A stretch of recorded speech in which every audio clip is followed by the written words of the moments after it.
오늘 우리에게 주시는 하나님의 말씀은 에스더 4장 10절로 17절까지의 말씀입니다. 저희가 한 절씩 교독하겠습니다. 에스더가 하닥에게 이르되 너는 모르드게에게 전하기를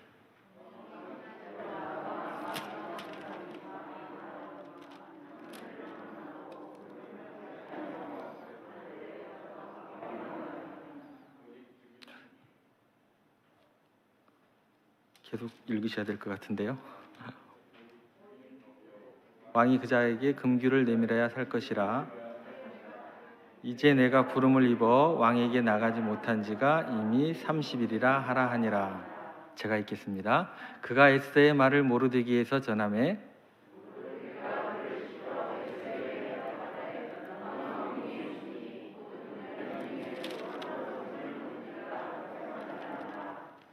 이때 내가 만일 잠잠하여 말이 없으면 유다인은 다른 데로 말미암아 노임과 구원을 얻으려니와 너와 내 아버지 집은 멸망하리라.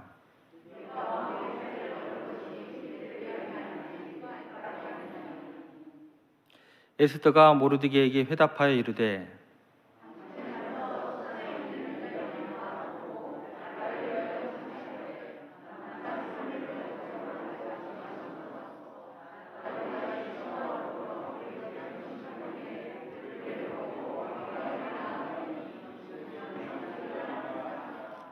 함께 읽겠습니다. 모르드게가 가서 에스더가 명령한 대로 다 행하니라. 아멘. 오늘은 3.1절 104주년 되는 날입니다.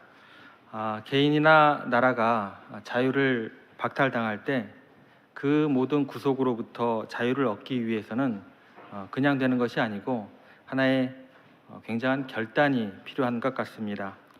그 결단으로 우리 선조들은 104년 전에 그 자유를 위해서 대한 독립 만세를 외쳤고 그 열매로 오늘 우리는 이 시대 가운데 자유 대한민국에서 살아가게 되었습니다. 그런데 지금 이 시대는 어쩌면 정치적인 자유는 얻은 것 같은데 또 다른 어떤 것들에 의해서 저희가 속박되어서 살아가는 것 같습니다. 그래서 오늘 우리는 본문 14절에 나오는 노임과 구원을 얻으려니와 라는 구절을 주목해 보고자 합니다. 여기에 나오는 노임과 구원, 다시 말해서 완전한 자유와 구원을 어떻게 얻을 수 있을까요? 라는 이 질문에 대한 하나님의 음성을 저희가 이 시간 듣고자 합니다. 첫 번째, 자기 희생적 결단에 대해서 우리가 생각해 보겠습니다. 누군가의 희생이나 누군가의 대가가 없다고 한다면 자유는 우리에게 그렇게 쉽게 주어지지 않습니다. 본문의 배경은 페르시아 제국의 많은 유대인들이 포로로 끌려간 상황이었습니다. 이때 페르시아의 왕은 오늘 성경 본문으로는 아하수에로, 세계사에서는 크세르크세스 왕으로 기록되어 있습니다. 이때 유대인 중에 한 명, 오늘 본문에 나오는 모르드게라는 사람이 아하수에로 왕이 가장 총애했던 하만이라는 사람에게 절을 하지 않았습니다. 고개를 숙이지 않았습니다. 하만이 그 모습을 보고 그걸 알고 난 후에 저 사람은 누구냐? 저 사람은 내가 반드시 죽이겠다. 어느 족속 사람이냐? 라는 질문과 함께 들었던 대답이 유다 족속입니다. 라는 이야기를 들었습니다. 여기에서 그치지 않고 더 확장됩니다. 어디까지 확장되냐면 내가 유다인 전체를 죽이겠다라고 결심하게 이르릅니다. 결국 어떻게 이 방법을 취하냐면 엄청난 양의 은을 준비를 해서 페르시아 왕에게 가서 바치고 난 후에 페르시아 전국 각처에 흩어져 있는 모든 유대인들을 한 날 한시에 죽이라는 조서를 왕으로부터 받게 되었습니다. 그렇게 지금 유대인들은 죽을 운명에 처해 있습니다.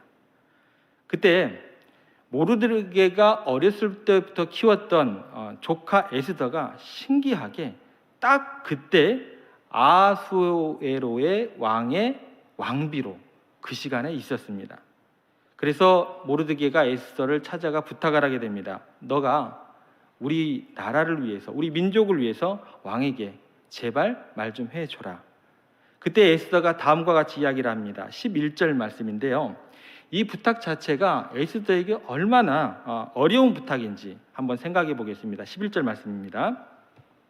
왕의 신하들과 왕의 각 지방 백성이 다 알거니와 남녀를 막론하고 부름을 받지 아니하고 안뜰에 들어가서 왕에게 나가면 오직 죽이는 법이요 왕이 그 자에게 금규를 내밀어야 살 것이라. 이제 내가 부름을 입어 왕에게 나가지 못한 지가 이미 30일이라 하라 하니라. 왕이 부르지 않을 때 나아가면 어떻게 된다고요? 죽임을 당하는 걸 아시지 않습니까? 그런데 왕이 부르지 않았을 때 나아가는 사람이 살 수 있는 유일한 방법이 하나 있습니다. 왕이 금규를 내밀을 때 살 수 있습니다. 그런데요, 이미 왕이 저를 부른 지가 30일 넘었고 왕이 금규를 내밀 확률은 거의 없습니다 라는 이야기가 됩니다. 그러면 지금 법대로 하면 죽을 수밖에 없습니다. 혹 예외적인 규정이 있기는 한데 그 규정에 따라서 왕이 금규를 내밀면 살겠는데 그것도 저에게 있어서 녹록치 않습니다. 전혀 여의치 않은 상황입니다. 지금 저와 왕의 그 사이가 별로 안 좋거든요. 제가 과연 살아남을 수 있을까요? 라는 이야기가 됩니다. 그런데 결과는 이 상황을 정확하게 분명하게 인식하고 있으면서도 에스더는 죽으면 죽으리라 하면서 나갑니다. 에스더의 자기 희생적인 결단이 있었기 때문에 유대인들은 결국 모든 죽음의 위기에서 벗어나게 되고 구원받게 됩니다. 우리 민족 역시 마찬가지입니다. 목숨을 걸고 조국의 독립을 외쳤던 수많은 선조들의 엄청난 희생적인 결단에 이어지는 그들의 행동이 있었기 때문에 오늘 우리는 노임과 구원을 얻게 되었습니다. 에스더와 우리 선조들의 자기 희생 너무나 비슷한 것 같습니다. 너무나 비슷하면서 그 어느 것 하나 소중하지 않은 것이 없습니다. 그런데요, 완전한 우리의 노임과 구원을 위해서 주님께서 하신 자기 희생적인 그 결단과는 절대로 비교할 수 없습니다. 우리는 법대로 하면 죽을 수밖에 없는 존재들이었습니다. 왕이 부르지 않으면 왕비라고 할지라도 차마 그 앞에 나가지 못하고 왕비라고 할지라도 자기 목숨을 걸고 나갈 정도라고 한다면 죽을 수밖에 없는 존재인 우리들이 죽음 이후에 온 우주의 심판자이신 거룩하신 하나님 앞에 나아갈 때 누가 감히 목숨을 부지할 수 있을까요? 그런데도 우리는 그 심판주 하나님을 아버지로 고백을 하면서 영생을 누릴 수 있는 자격을 얻게 되었습니다. 왜일까요? 죽어 마땅한 죄인들이지만 예수 그리스도의 보배로운 피를 통하여 예외적인 금규, 십자가를 우리 가운데 주셨기 때문이다라는 것입니다. 우리는 예수 그리스도의 자기 희생적인 결단 때문에 십자가를 통해서 노임과 구원을 얻었다는 사실을 오늘 우리가 다시 한번 기억했으면 좋겠습니다. 또한 거기서 머물지 말고 우리는 또 구속의 은혜를 선포하면서 구원받아야 할 그 백성들의 노임과 온전한 구원을 위해서 우리 또한 희생적인 결단을 해야 할 것입니다. 부디 우리 교회와 이 땅의 믿음의 백성들이 하나님께 그렇게 존귀하게 쓰임받는 그런 믿음의 백성들 되기를 간절히 소망합니다. 두 번째 생각할 것은 축복 속에 있는 사명입니다. 오늘 본문에 지금 에스더가 왕궁에 있습니다. 그런데요, 에스더가 왕궁에 있다는 것, 이 사실 자체는 기적에 거의 가깝습니다. 왜냐하면 에스더는 출신이 유대인일 뿐만 아니라 어렸을 때 부모님이 돌아가셨어요. 그렇기 때문에 삼촌 손에 의해서 성장하게 됩니다. 제대로 배우지 못했다는 것입니다. 그런데 와스디 왕비가 교만했기 때문에 폐위가 되었습니다. 그 바람에 왕비 성발 방식이 교만하지 않으면 다 되는 거예요. 그래서 어떻게 되냐면 정말 순종을 잘하고 아름다운 지혜가 있는 사람을 찾게 되었고, 그렇게 되다 보니까 출신 성분 자체가 의미가 없어져 버렸다라는 것입니다. 그래서 에스더가 왕비가 되었다라는 게 본문에 우리들에게 전해주는 이야기입니다. 도저히 이루어질 수 없는, 도저히 포로로서 왕비가 될 수 없는 이 엄청난 영광이 때마침 그때에 일어났다라는 것입니다. 어떻게 이루어진 이런 일이 이루어질 수 있었을까요? 거기에는 하나님의 사명에 대한 이야기가 나오게 됩니다. 여기서 우리가 명심해야 될 것이 있습니다. 여기서 우리가 명심해야 될 것은 뭐냐면, 우리가 누리는 축복에는 반드시 사명이 깔려 있다는 이야기입니다. 하나님께서 모르드게를 통해서 그 사명과 축복의 그 관계에 대해서 우리들에게 이야기해 주십니다. 13절 말씀 보겠습니다. 모르드게가 그를 시켜 에스더에게 회답하되 너는 왕궁에 있으니 모든 유다인 중에 홀로 목숨을 건지리라 생각하지 말라. 여기 보면 어떤 얘기냐면, 왕궁에 너 혼자 있다고, 너 혼자 살 것이라고 생각하지 마라, 착각하지 말라는 겁니다. 너 혼자 살 것 같아? 지금 내가 누리고 있는 물질적인 부유함 속에서, 지금 내가 가진 학식과 지식으로 인해서 내가 지금 가지고 있는 권력이 있기 때문에 나는 다른 사람과 달리 평안하다고 생각하지 말라는 것입니다. 주신 축복에 안주할 수 있을 거라고 착각하지 말라는 이야기입니다. 그러면서 사명에 대한 이야기로 연결이 됩니다. 14절 보겠습니다. 이때 내가 만일 잠잠하여 말이 없으면, 여기에서 사명은 뭐예요? 목숨 걸고 이야기하는 게 뭐예요? 에스더의 사명이다, 그것입니다. 그 다음에 유다인은 다른 데로 말미암아 노임과 구원을 얻으려니와, 하나님이 주신 모든 축복을 사명을 위해 쓰지 않으면 순간적으로 다른 쪽으로 옮겨진다는 겁니다. 우리에게 주신 축복을 사명이 아닌 사욕에 쓰면은 하나님은 먼저 우리의 축복을 다른 곳으로 옮기시는 작업을 하시고, 우리의 사명도 옮긴 그 축복의 대상에게 부어주시고 그 사람을 통해서 이루어 가신다는 이야기입니다. 그러면서 말씀하십니다. 너와 내 아버지 집은 멸망하리라. 축복 가운데 멸망할 것이다. 축복이 사명으로 나아가지 못하고 축복이 축복으로 그냥 고여 있으면 반드시 썩게 됩니다. 자녀들에게 마찬가지입니다. 부모님들은 안 먹고 안 입고 죽도록 고생해서 자녀들에게 좋은 것, 또 많은 것들을 물려주려고 하십니다. 주는 것은 나쁘지 않습니다. 많이 좋은 것, 많은 것 물려주시기 바랍니다. 하지만 자녀들에게 받은 그 모든 것들을 하나님께 받은 사명으로 쓰는 방법을 가르쳐주지 않고 교회와 민족을 위해서 봉사하는 정신을 주지 않으면 그 자녀들은요, 여러분들이 물려준 물질 때문에, 지혜 때문에, 그 학력 때문에 교만해지고 망가질 수 있습니다. 마찬가지로 우리의 인생 가운데 여러분들 사명감에 붙잡혀 계십니까? 여러분의 더불어 가야 될 사람들이 보이십니까? 하나님께서 축복을 주신 이유를 느끼고 계십니까?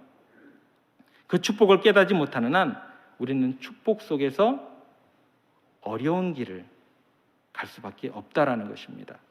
그래서 하나님께서 14절 하반절의 말씀입니다. 내가 왕후의 자리를 얻은 것이 이때를 위함이 아닌지 누가 알겠느냐. 지금 그때가 지금이다 라고 이야기해 주십니다. 예수님께서도 하나님께서 하늘과 땅의 모든 권세를 주신 것을 너무나 잘 아셨습니다. 그런데요, 그 모든 권세, 받으신 그 축복을 단 한 번도 자기 자신을 위하여 쓰지 않으셨습니다. 그리고 그 모든 것을 내려놓으시면서 목숨을 버리시면서까지 오직 사명에만 집중하셨습니다. 그럴 때 하나님께서 예수님을 가장 높이 올려주셨습니다. 여러분들의 삶이 어떤 상황이든지 결코 그 사명을 놓지 않게 되기를 소망합니다. 물질을 가지고, 지식을 가지고, 생명을 가지고 반드시 하나님의 나라와 의를 위해서 우리가 위대하게 쓰임받게 되기를 소망합니다. 내가 잘 되고 내 집안이 잘 되는 게 모든 게 아닙니다. 교회가 많이 모여서 그럴듯한 예배당 안에서 예배드리는 게 전부가 아니다라는 것입니다. 그 누군가의 노임과 구원을 위해서 헌신하면서 많은 영혼들을 하나님 앞에 올려드릴 수 있는 주신 축복을 사명으로 바꾸는 우리가 되어야 합니다. 우리에게 주신 축복 가운데 우리가 어떤 길을 선택할지, 어떤 결단을 내릴까가 굉장히 중요합니다. 그 모든 것이 우리의 미래를 결정하기 때문에 그렇습니다. 하나님이 주신 축복을 하나님께서 주신 그 사명감과 직결시켜야만 주님 오실 그날까지 촛대는 옮겨지지 않고 영광스러운 개인과 가정과 교회가 될 줄로 믿습니다. 주신 축복을 사명으로 쏟아 부을 줄 아는 그런 넉넉함이 넘치는 그런 사명감에 붙들리는 저희와 이 땅의 교회들 되기를 간절히 소망합니다. 세 번째 생각할 것은 내 공로가 아닌 하나님의 은혜입니다. 이렇게 축복을 사명으로 바꾸고 헌신하다 보면 어떤 문제에 직면하게 되냐면 자기 공로의식의 노예가 될 수 있습니다. 내가 이런 일을 했는데, 나라는 사람은 이런 사람인데 나를 인정해 줘야 하는데 라는 자기의가 반드시 다가오게 됩니다. 그것은 다른 모든 구속의 끈보다도 더욱더 사람을 강력하게 옥죄입니다. 순간 자유를 우리가 잃어버릴 수밖에 없습니다. 그래서 하나님의 은혜가 필요합니다라고 고백하지 않으면 우리가 수고하고 애쓰고 헌신하고 우리는 멸망하게 됩니다. 그것은 감당할 수 없는 저주의 길로 우리가 들어서게 되는 것입니다. 오늘 본문을 보시면 에스더가 이것을 너무나 명확하게 깨닫고 있는 모습입니다. 16절 말씀 한번 보겠습니다. 당신은 가서 수산에 있는 유다인을 다 모으고 나를 위하여 금식하되 밤낮 3일을 먹지도 말고 마시지도 마소서. 나도 나의 시녀와 더불어 이렇게 금식한 후에 규례를 어기고 왕에게 나아가리니 죽으면 죽으리이다 하니라. 지금 에스더는 민족을 위해서 왕비의 자리와 그 행복한 시간들과 그 편안함과 그 보장된 것을 내놓고 죽으면 죽으리라, 심지어 자기 목숨까지 내놓고 결단하고 있습니다. 그런데요, 재밌는 것은 뭐냐면 그걸 실행할 때 모든 유대인들에게 금식을 먼저 선포를 합니다. 같이 기도합시다. 나도 내 시녀들과 함께 금식하며 기도하며 나아가겠습니다 라고 지금 이야기하고 있습니다. 이건 뭐냐면 내가 아무리 굉장한 결단을 해도, 내가 아무리 노력을 해도, 내가 굉장한 헌신을 할 수 있는 것 같아도 하나님의 은혜가 없으면, 하나님의 인도하심이 없으면, 하나님의 축복이 없으면 내가 행하는 것은 아무것도 이룰 수 없습니다. 하나님의 도우심이 필요합니다. 하나님, 우리를 살려주십시오. 내 헌신과 내 섬김이 하나님의 영광이 되게 하시고 하나님의 능력으로 나타나도록 저를 붙들어 주시옵소서. 나를 위해서 기도해 주십시오라는 것은 내 능력으로 되는 일이 아닙니다. 나는 아무것도 아닙니다. 하나님의 은혜가 필요합니다 라는 고백이 됩니다. 여러분 생각해 보세요. 민족을 위해서 헌신한 사람들이 얼마나 많습니까? 능력 있는 사람들은 얼마나 많았습니까? 그러나 그 엄청난 업적을 이룬 후에 우리 가운데 갈등이 너무나 많았습니다. 우리 가운데 시험거리가 너무나 많았습니다. 왜냐하면 자기 공로와 자기 의가 남아있으면 결코 인간이라는 존재는 절대로 자유롭지 못합니다. 시험에 빠지게 됩니다. 그래서 에스더는 그 모든 것보다 하나님의 은혜가 필요하니까 금식하면서 기도하면서 지금 하나님의 은혜를 구합시다, 이렇게 민족들에게 이야기를 하고 있습니다. 여러분, 교회를 위해서, 나라와 민족을 위해서 뭔가 우리가 어떤 일을 하기 전에 기도하면서 하나님의 은혜를 그렇게 간구하면서 그렇게 기도한 후에 우리가 어떠한 일을 한 걸음 한 걸음 내디딜 수 있어야 합니다. 기도가 없는 수고와 헌신은 결국에는 하나님의 영광이 아닌 우리의 시험거리가 됩니다. 자기 의만 드러나게 됩니다. 오직 하나님의 은혜밖에 없습니다. 하나님께 그렇게 기도하며 나아가야 합니다.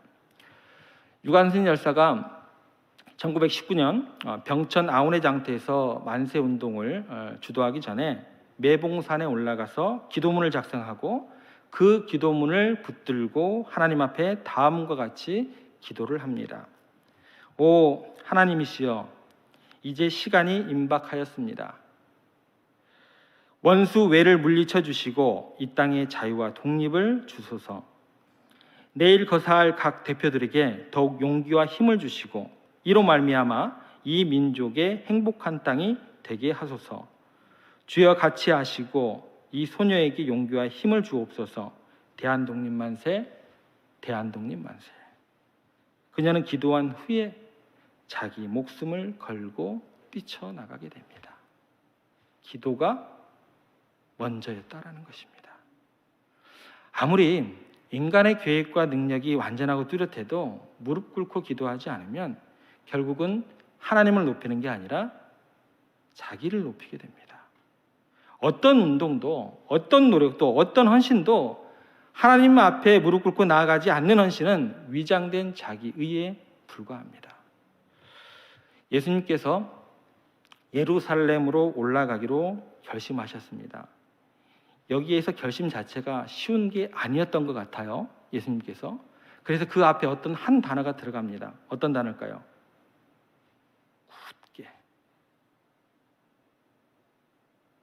굳게 결심하셨습니다.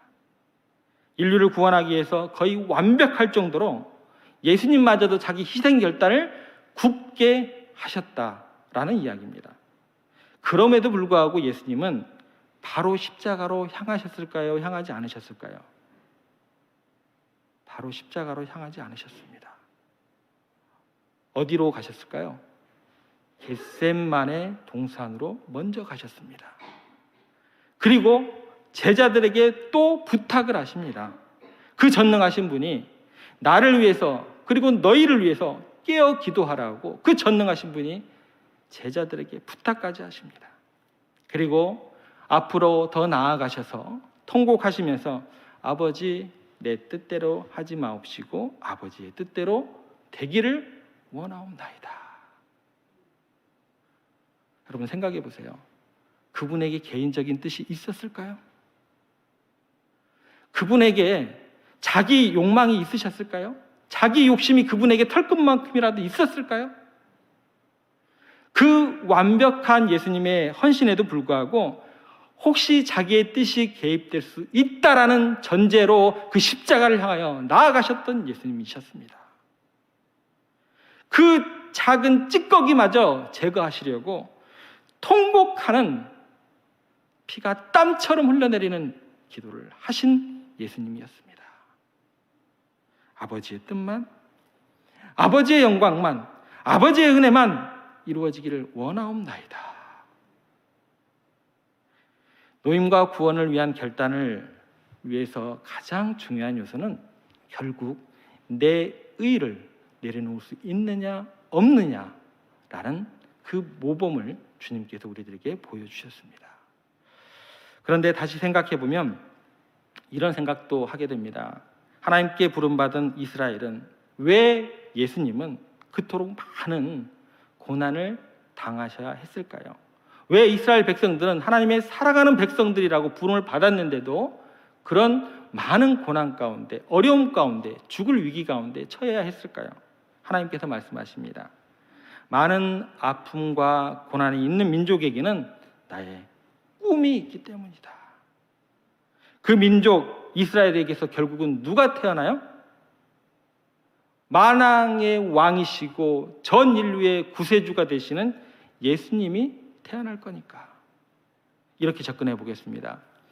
여러분의 가정과 이 땅의 교회와 그리고 이 민족 가운데 왜 이렇게 많은 고난과 어려움이 있을까요? 여러분 가정과 이 땅의 교회와 그리고 이 민족 가운데 장차 하나님의 위대한 일들을 이루어갈 이 시대를 구원하고 세상을 구원할 위대한 인물들이 많이 배출될 때니까, 희망의 등불들이 태어날 테니까 그걸 사탄이 가만두지 않겠죠. 그렇기 때문에 우리는 어렵고 힘들지라도 그 가운데서 더욱더 담대함으로 결단할 수 있어야 합니다. 하나님 안에서 참된 자유를 누리기를 원합니다. 주님, 제 자아로부터 자유케 하여 주시옵소서. 희생할 수 있는 용기를 허락하여 주시옵소서. 축복의 노예로 되지 아니하게 하여 주시고 축복을 사명으로 바꾸는 저희들 되게 인도하여 주시옵소서. 제의, 공로의식 다 제거하고 하나님의 은혜남 그렇게 높이고 하나님의 그 은혜의 복음을 증거하는 저희들 되게 사용하여 주시옵소서.